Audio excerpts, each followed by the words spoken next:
చలికాలంలో గర్భవతులకు ఎక్కువగా వచ్చే అనారోగ్య సమస్యలు ఏమిటో తెలుసా? చలికాలం వచ్చిందంటే అందరికీ జలుబు, దగ్గు కామన్. కానీ గర్భవతులకి మాత్రం ఈ కాలంలో కొన్ని ప్రత్యేకమైన ఆరోగ్య సమస్యలు ఎక్కువగా కనబడతాయి. మొదటిది ఇమ్యూనిటీ తగ్గిపోవడం. ప్రెగ్నెన్సీ సమయంలో రోగనిరోధక శక్తి సహజంగా తగ్గిపోతుంది. దాంతో చలి, జలుబు, దగ్గు, ఫ్లూ, వైరల్ ఇన్ఫెక్షన్స్ ఎక్కువగా వస్తాయి. రెండవది శ్వాస సమస్యలు. చలి వల్ల ఛాతీ బిగుసుకోవడం, వీజింగ్, ఆస్తమా లక్షణాలు ఎక్కువ కావడం చాలా కామన్. మూడవది డీహైడ్రేషన్.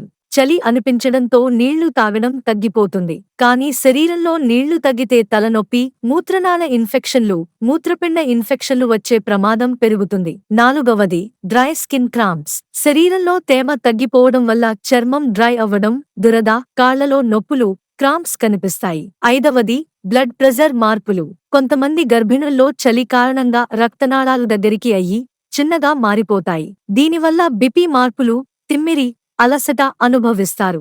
చివరిగా మూడ్ స్వింగ్స్.